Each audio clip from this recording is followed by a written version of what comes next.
up and try again. Mel, we've got a special guest this week, which is wonderful because it's a rare thing for us to actually have guests. I think the last person we spoke to was like Ryan Cabrera quite some time ago. We've got this amazing person in here with us this week. She's an actor, author, podcaster, teacher. She had her coming of age in the peak early 2000s. Her new book, Girl Gone Wild, is a memoir, a dissection of Y2K culture, and a story about what you would do and the lengths you would go to chase your dreams. But let's follow your bliss and more kind of raw, unflinching honesty.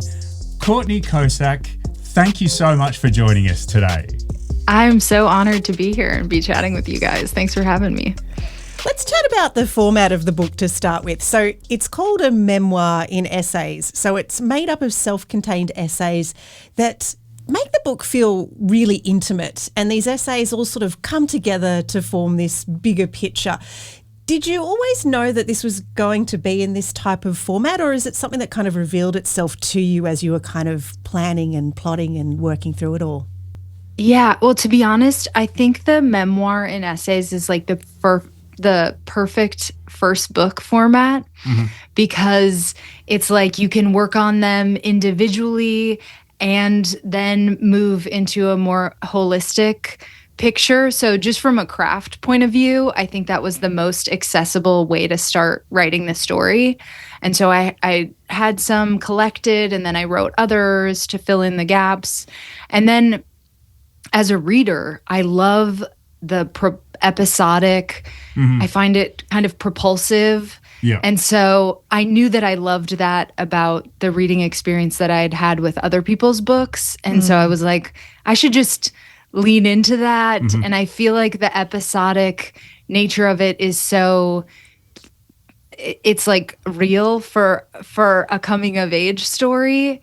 And what I love about it too is I think about them like crepes, like they're like individually snackable, but like collectively filling. Yeah. So yeah, it just worked out, I feel like, perfectly for this book. And it was so lovely to read too, because I think it meant that there were these really big themes and different themes that came out throughout it. And they were these mini stories, and you get to the end and you're like, oh wow, now I've got to dive into the next one. It was a really beautiful way to consume your story. Thank you so much. Yeah, I feel like there's like A sides and B sides to some of the stories. Like you'll see a younger experience and then it'll be answered kind of from a more adult perspective. Yeah. And that's kind of another benefit of it too. Extraordinary. I was brought up on shows like The Wonder Years. And this is like The Wonder Years on crack. Like this is amazing.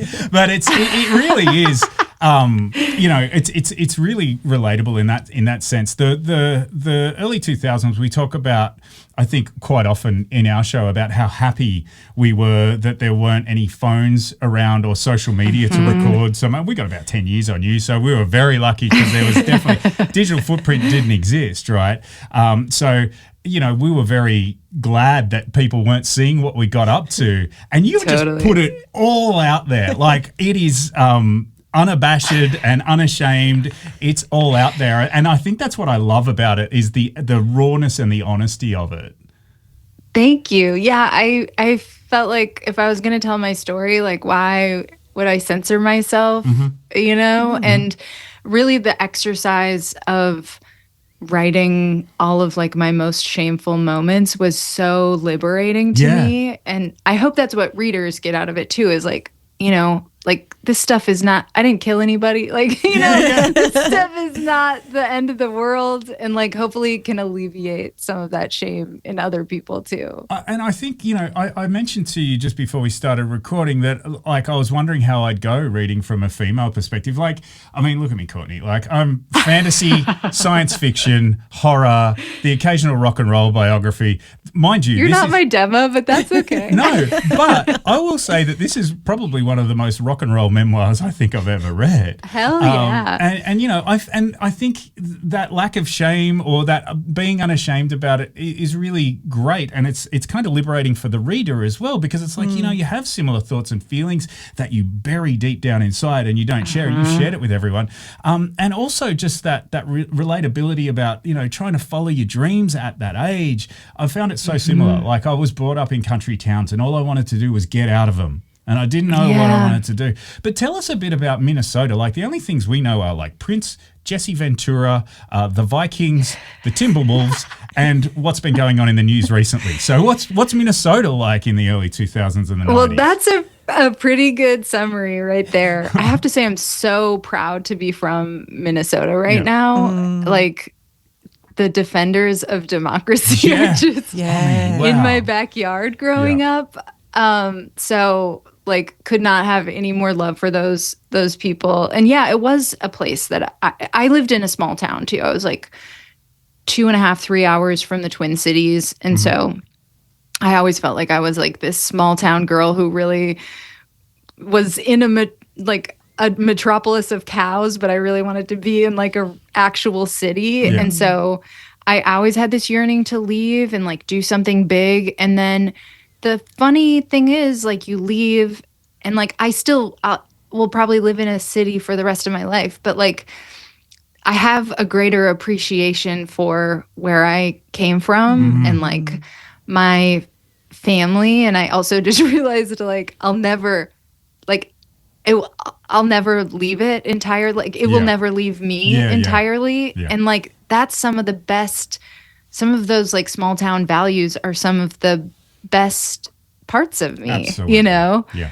And yeah, one more just thing about in praise of small towns. It's like, you can shit on a small town and whatever, but like when I've gone home and the way these people like rally around people that are struggling, like someone will have gone through an accident and it doesn't matter if they like politically disagree with them or whatever, have some beef at the hardware store or like whatever, they will like throw a benefit for that person and like raise them up and support them, and that is a beautiful thing. Agreed. Yeah, that sense of community. And I think in the book too, there were some really lovely full circle moments for you, because you do talk about wanting to get out of there. But when you start to reflect on your grandmothers and recognize how much they shape you, oh my gosh, snap kick right in the feels. And you then navigate losing them. When did that connection and that sense of, oh wow, they've really shaped a lot of who I am, when did that really sort of start to click for you? Yeah. Oh my God, I'm gonna cry just thinking about them. I have lost I lost my grandma Betty, and I talk about that in the book. And then my grandma Marge passed, like, right. I think you can kind of tell, but like after the chronology of the book ends. But yeah, in the last like year and a half, 2 years, but they were everything. I mean, growing up down a quarter of a mile from one of my grandparents and like in the same town with my other grandma and grandpa was just amazing. Like, you have this other set of parents that are, nicer to you sometimes. Yes. And like that are witnesses for your whole life. I mean, I'm thinking about having a kid now, and like what makes me sad is like I won't be able to give them that exact experience. And I traveled to Finland for my podcast, and what's so funny about that trip is that is part of, they're aware of the grandmas as part of their lineage. Like, it's the same thing with whales. When whales go through menopause, then they are like the ultimate defenders of like the younger people in their family. And like same idea in Finland. Like, they had this really big idea of like grandmas as like these protectors and as like the reason that their society thrives. And so I mean, oh my God, my grandmas are amazing. I have to ask, have you still got that $100 note? Yeah. Yes. Yes. Oh, that story. right- I don't want to give away right too across the much, wall. but oh my gosh. Yeah, sobbing when I read that. I have a check in my wallet. My grandmother used to write checks for, $5 or $2.50, like and I'd always think to myself, man, I couldn't even be bothered going to the bank to cash this for this amount. And I just had it sitting in my wallet, and she's no longer with us. And it's the same kind of thing. I look at it and it's got her handwriting on it. Yeah. And and I take it with me, and I just feel like she's traveling around with me She's and here. looking, Yeah. watching my back. And you think about, wow, I didn't fully always appreciate you growing up, and, had these perceptions of you're old, what do you know? But now I think about, oh man, I just noticed that in me, and I know where that came from. Everything. Totally. They know everything. They do. They really do. You know what's so funny? It didn't make it into the book. Maybe it should have. But when they would send me these little, like $10 or $20 or whatever for like a gift or something. And I would always feel so guilty when I would spend the cash that they sent me. Like I was supposed to save these bills forever. And so that kind of made it even more special when it got sent back to me. I was like, oh, I didn't have those earlier ones, but you sent me a bigger one than you ever gave me before.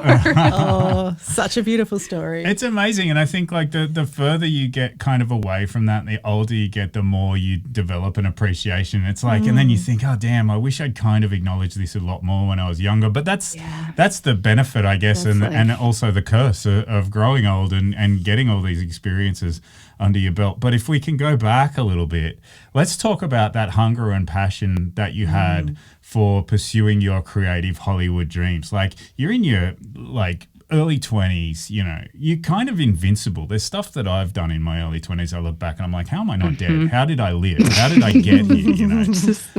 That's so real. Yeah. What's the strangest? I know, and we talk a lot in the book about some of the jobs that you did, like Waffle House. Oh my God!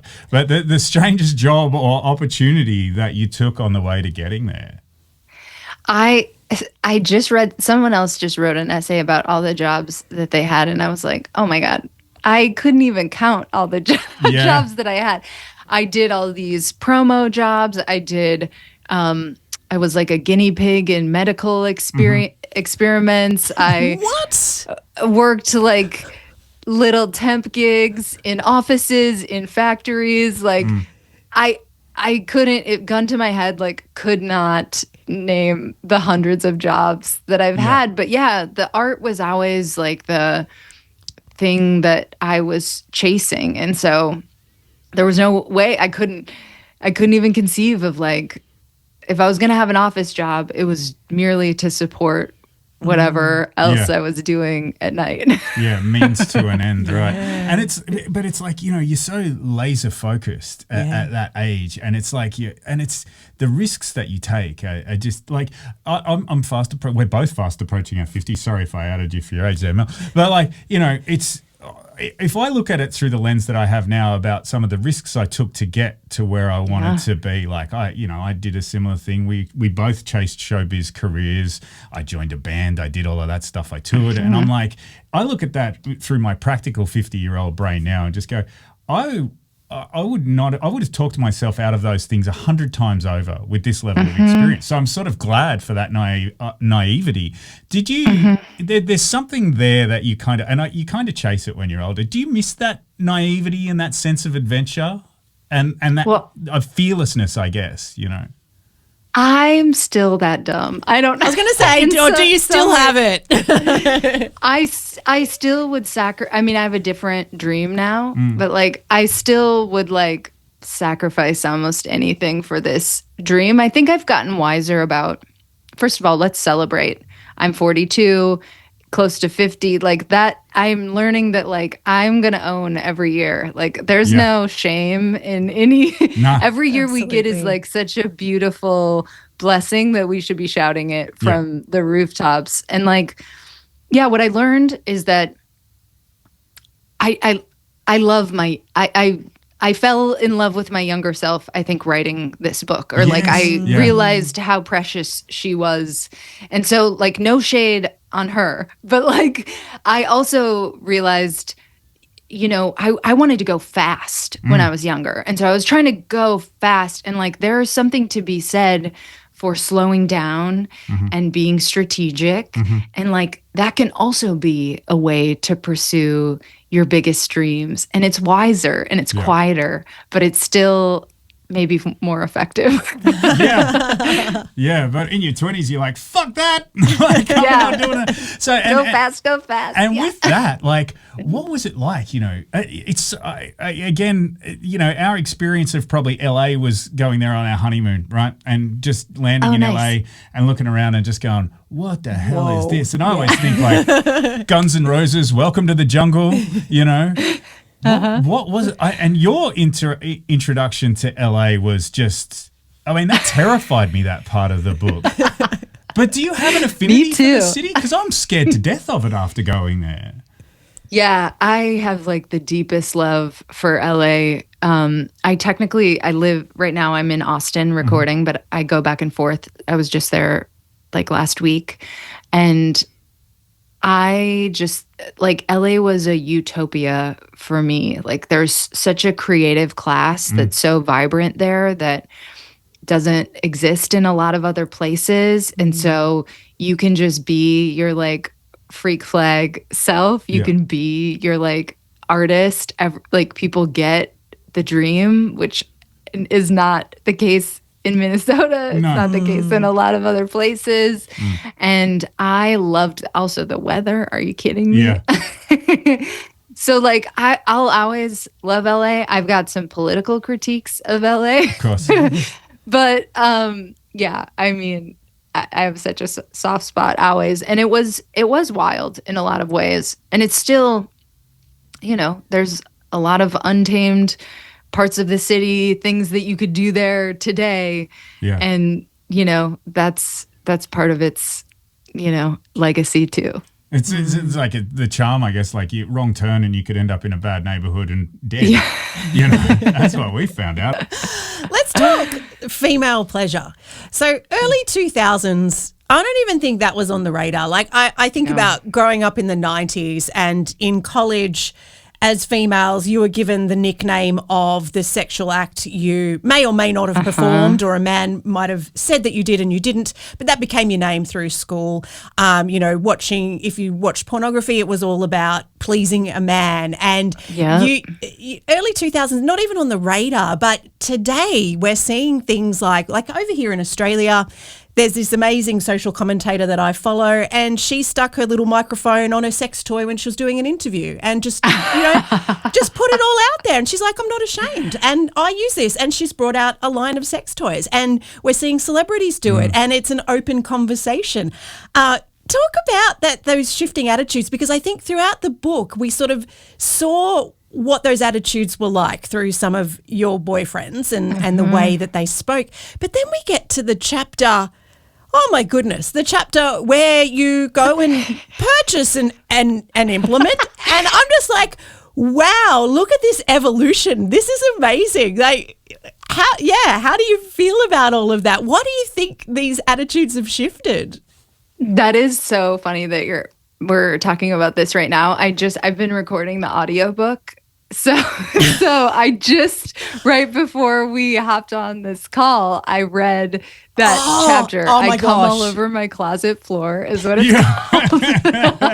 I need to get a copy of the audiobook. I want to hear how you've narrated that part. Oh my God. I went for it.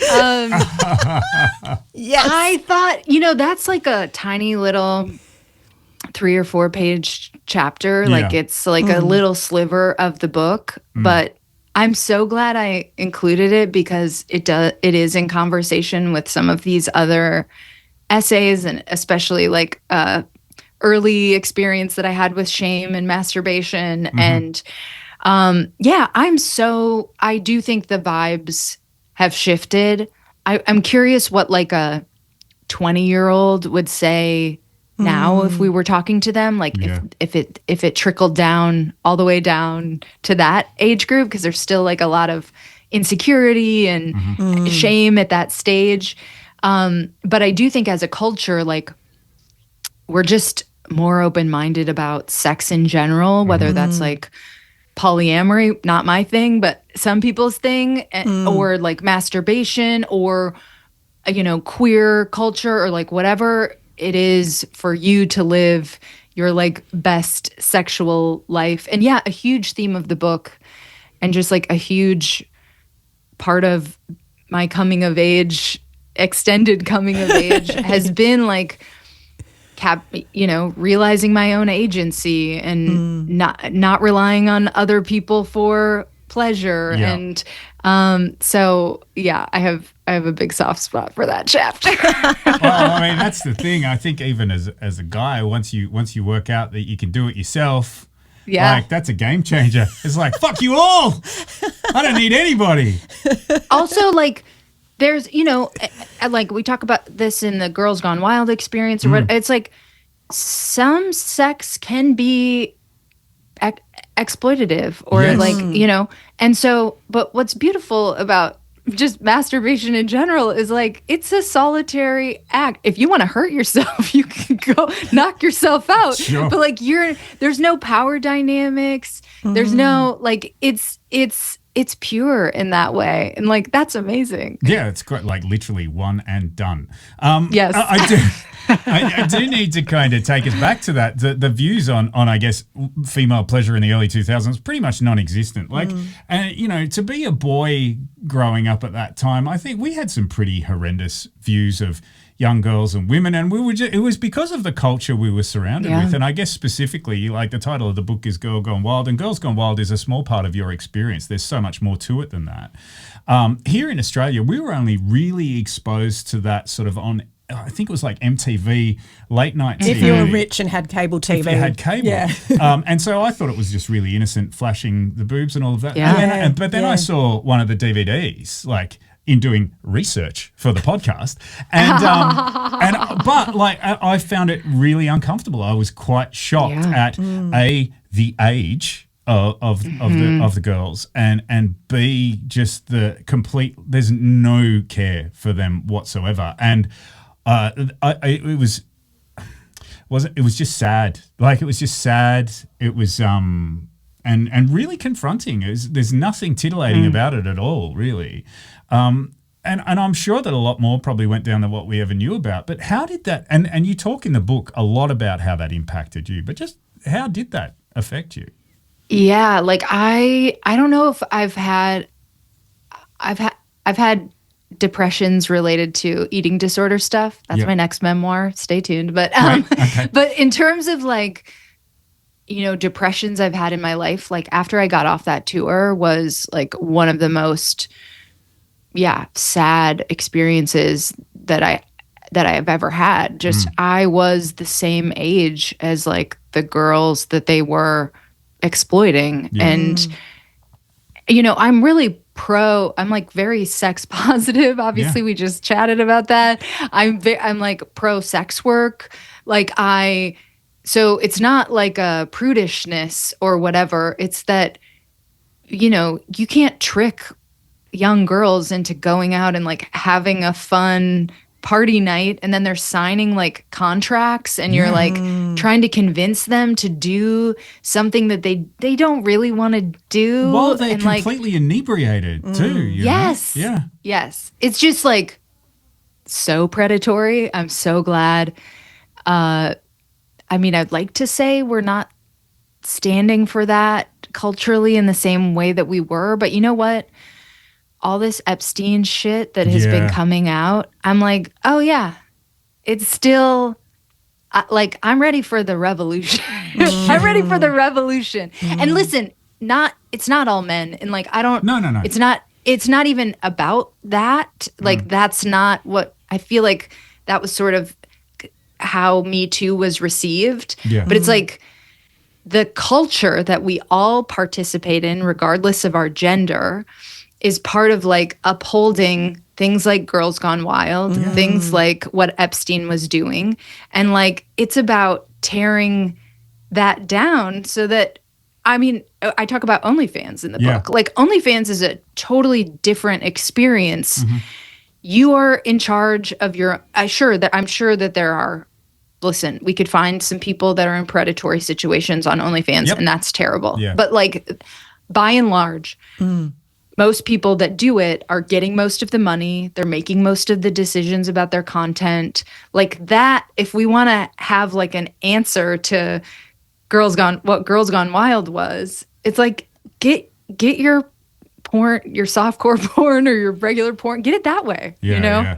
Yeah. I think the thing that shocks me the most about Girls Gone Wild is how, and early 2000, porn was getting quite mainstream at that stage. Porn stars had really high profiles, like your Jenna Jamesons of the world. Everyone had a sex tape. Everyone had a sex tape. Yeah. Girls Gone Wild is pretty much mainstream in that it's ingrained in popular culture. You've got like celebrities appearing on there and things like that, which is just, you know, how quickly we forget. And then nowadays you see people kind of criticizing others for being on OnlyFans, where they do have much more control over their bodies and themselves. And I just find that so shocking. I find it shocking that we actually not only accepted it, but we lifted it up as being some kind of wonderful mainstream thing that we could use like catchphrase, like Girls Gone Wild. People make jokes about it all the time. Yeah, John Kerry was a big politician, and like there's a clip of him being like making a Girls Gone Wild joke, and he's like the most buttoned up guy ever, and that like gives it this social cover of like it's safe. And so if you're a girl and you're out at this party and you're like, oh yeah, sure, I'll go in the Girls Gone Wild bus. Oh, they're going to give me a hat. And then all of a sudden you're in the back of the bus and like they're convincing you to do, and you're like, wait, drunk, what's going on? And so, it's so funny. As I've been pitching the story, you know, throughout working on various projects related to my Girls Gone Wild experience, some people will be like, oh, but it was obvious. Like, it was obvious. Didn't you know? And it's like, no. It's so easy to act like we knew, like now, knowing everything we knew now. Yeah. But like that's not how it was portrayed at all at the time. No. Yeah, and I love what you're saying too about that moment now where we're looking at things like OnlyFans, and it's not just about putting the power in the hands of the creator. It's also about showing what healthy sexual relationships and interactions and acts can look like, because back then it was all pretty one-sided and pretty standard, whereas now we're sort of being presented with, and going back to your earlier comment, it's like whatever floats your boat, you know, like as long as you're not hurting anyone else, like there is a range of things. It's not this sort of narrow stereotype, I guess, of what makes pleasure. Oh yeah, you got people making like 30 grand a month on just taking photos of their feet. I wish I didn't have ugly feet. I was actually thinking about that the other day, but I have a claw toe and hairy toes, and I'm just like, I don't think anyone's into that. I know, I have a little nub on one side, otherwise I would be selling the shit out of my feet. I don't know, like I'm sure that there's a market there for like people who are into hobbits, you know. They like hobbit feet. Well, my second toe does look like E.T.'s finger, so you know that could be interesting to somebody. I'm so aroused right now. I've got thongs on if you want to have a look. Oh yeah. Thongs in America they're flip flops. Oh, flip flops, yes. Okay. And I don't want to, I guess, preempt your next book that you sort of alluded to, but body image as well, sort of early 2000s. I think often we kind of reflect on that around, nothing tastes as good as skinny feels, although that was probably more 90s. But early 2000s, we did have that waif, heroin chic, super skinny, the airbrushing in the magazines and things like that. It's interesting to think about through the lens of today, because, you sort of see the progression and you see the body positivity movement. But I think we're starting to be on the cusp of something different now with a lot of the weight loss drugs and things like filters on social media and what's real and what's not. What views do you have on that? So interesting that you say that. Yeah, I do think I was just writing some stand-up about this, but like it is so like was body positivity bullshit? Because people get on Ozempic and then now it's like I haven't heard a peep about it. Yeah. Where have they gone? I think they got skinny. Yeah. So yeah, I mean, listen, I still have my own fraught relationship with my body and food that will probably last a lifetime. So like I don't want to act like I got it all figured out, because I definitely don't. But I do feel like some of the social pressure has changed a little bit. It is really refreshing to see people like Lena Dunham, Meg Stalter, random Instagram models that have like 200,000 followers that are like big girls that are just living their best lives. And like that, we accept that. Like when I was, getting started in LA, you put your weight on the top of your resume. Wow. Whoa. And they would like analyze your body against the number and try to like, are you lying or whatever? And like, that was so toxic. Yeah. And that doesn't really exist anymore. Your career, I mean, listen, I'm sure some people are still getting told to lose weight and whatever for movie roles and stuff like that. But I don't think it's like how it used to be. Like it used to seem impossible to have a career. Like if you were gonna weigh more than 140 or and they would like on tabloid magazines they would like guess people's weight. Yeah. Do they do that in Australia? I remember that. Yes. Or if someone this person's porked up and you're like, they're not even half of my weight, what are you talking about? Yeah, they would guess like the before and the after, which based on nothing. I mean, that's kind of libelous to even do that. But yeah, I feel like some of that has melted away, and like we should all be grateful. Yeah.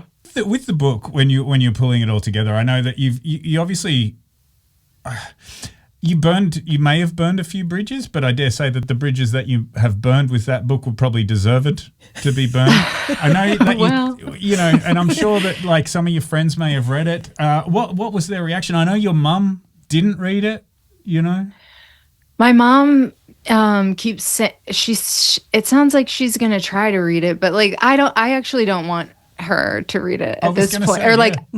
I don't need her to. At one point I really wanted her to. I talk about this in the book, but that's her personal decision. I totally understand why you might not want to read that about your daughter. I also just think like I think the ending is like beautiful. I'm really happy with like my life right now. And so like I don't like writing the book was like I said, an act of liberation. It was also just like an act of forgiveness. Yeah.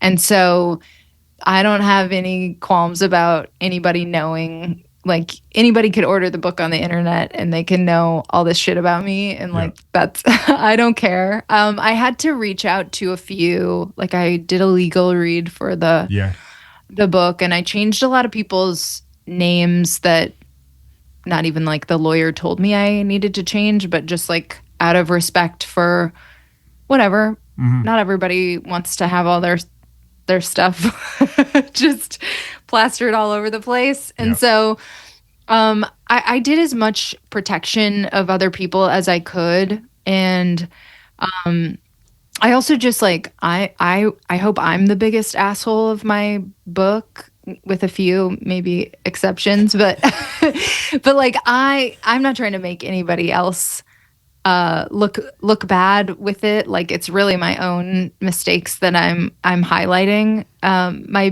best friend from college, Danielle, read a version, one of my last drafts, as I spent like most of the summer and fall doing my like final revisions, and she was so generous with her time to like read the whole thing and leave me comments, and she loved it. And it was just, I think like she had been there for a lot of it, and it was just kind of like a beautiful healing experience for us to like relive it through the book. So that was one of my favorite reads and feedback that I've gotten so far. Well, look, a bit more feedback. I don't think you're an asshole at all. I actually, there is, even though I'm reading it and there's a lot of, girl stuff in there. There's a lot of stuff that is just human that you can just relate to. And I think, hearing those stories almost makes it okay to feel okay about your own experiences as well. Yeah. Right. And so, so. I'm like, what was the feeling when you've put the manuscript together and you've finished that sort of last page, you've gone through it, like the first person you show it to, who did you show it to at first? Who did I show it to? Probably, I was in various like writing groups as I went through the drafts. I finished in like the end of 2020. I finished the first draft that was like not really, and then at the end of 2023, I finished like really what are the bones of the book. Like some things got combined and like something got cut, and a few things got added, but like that was really like the bones of the book. And so I had a cohort of people that were reading then. And then I worked with a developmental editor who just gave me like, Hannah Beresford gave me like the best feedback. And I did a revision based on that. And then it kind of wound up with my publisher after that. And that's kind of a beautiful story too. Like I had submitted to a contest with an earlier draft and was like a finalist, and she sent me this really sweet rejection, but it was like also broke my heart because it was a no. It was a no at the time. And then I ran into her at this writing conference last year, like around this time, and she emailed me like a couple of weeks later, and she's like, I can't stop thinking about your book. I was like, it's even better now, so enjoy. Yeah. So but I guess once like you've pulled it all together, it's once it's out of your hands and out in the world, like what's that feeling like? Well, then it becomes other people's, right? Then it belongs. It doesn't. Maybe my favorite part of the writing experience was when I was just writing for myself.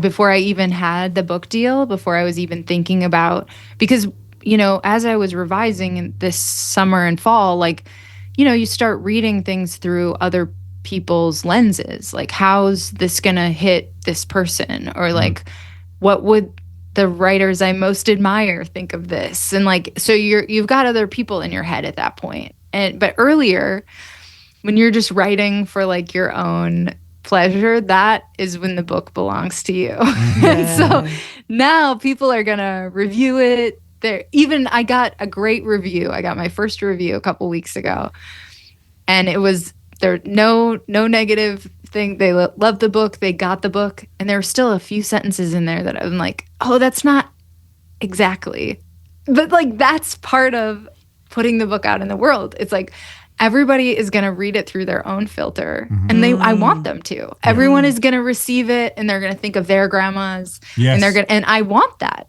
Like that is part of the author journey. It is a new part to me. I, have written extensively on the internet, and so I'm used to that. But those are smaller pieces, and now this is like a big chunk of my life that I'm sharing with people, and I'm getting ready to like let it go to be like I'm sure like you have a kid and it grows up and it's like you don't control it anymore. Off you go. You don't even control them when they're 12, trust me. So 1st of April is the big release. And where can people get it? Well, I think so. I hate to say this, but I think in Australia, probably the best way to get it is on Amazon. Right. It's okay. So sorry. It's all right. In the state, do you guys have bookshop.org? You can find it on there. You can find it on Barnes and Noble. You can shop at the bad place for this. It's okay. I said it was okay. And the audio book as well. I'm intrigued of the audio book now. I want to hear that chapter. Yeah. The audiobook will be beyond, borderless. So everybody will be able to get that. I'm going to put it everywhere they'll let me put it. But I held the audiobook rights because I'm a podcaster, and I was like, I'm not going to audition to like read my own book. And like, I should Absolutely be not. Who would do it for you? Who would you choose? I can't even imagine what it would. I mean, there are amazing audiobook editors or narrators out there, but this one felt like it should be me. Absolutely. And like the process of doing the final read and going through the manuscript, it has been amazing. It's kind of the perfect way to put the book to bed, to be like reading it for a last time and like putting it out there. How's that been? Because we dabble in voiceover, so we do a bit of voice acting and narration and all kinds of random stuff. What was that? Was that getting the book from a whole different perspective? Because obviously, as you're writing, it's in your head and you're getting it down on paper. But as you're reading, that would be a totally different experience, I would imagine. It is. But and I mean, the book is about my quest to be an actor. So like performing it, yes, there's something that feels so right about it. Yeah.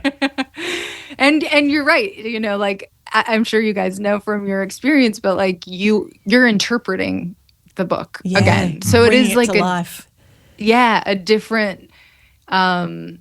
It's a little bit of a different animal, and it's just been so much fun. Yeah. And I mean, you've dabbled in writing for TV and stuff as well. We talked about the Wonder Years earlier on. What if we turned Girl Gone Wild into a Wonder Years type TV series? Courtney, I already wrote the script. See, right? There you go. Who's playing Courtney? You going to play yourself? Your lips to God's ears. No, you know, for the, I wrote, a version that is mainly follows the Girls Gone Wild experience. Right. So like me at like 21. And for the longest time, I wanted Joey King to play a younger me. But I feel like now she's like aged out. So I need to find another dream. You got to recast.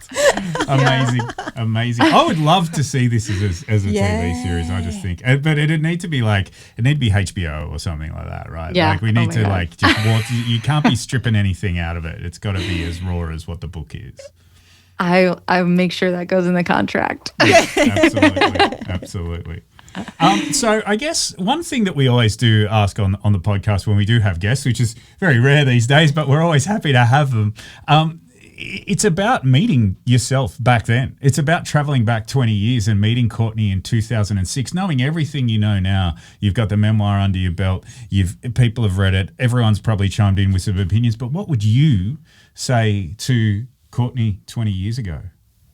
Oh my God, I'm so glad you asked, because you're reminding me that one of the things that I cut is me. It was a little too weird to keep in the memoir, but I had this essay about picking myself up from the airport when I had landed in LA, and like what I would tell myself, and like honestly not be able to tell myself, like I wouldn't believe myself, you know, like I need to publish that on my Substack or something.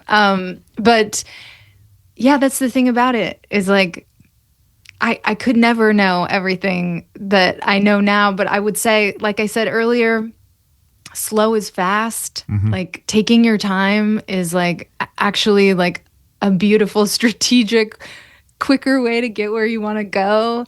And like, it's okay. Like, some of the stuff that you worry about the most is like society, is like rules other people wrote that you don't need to follow. Yeah. And like, you're going to have a beautiful life, is what I would say. And how does 20-year-old Courtney respond to that?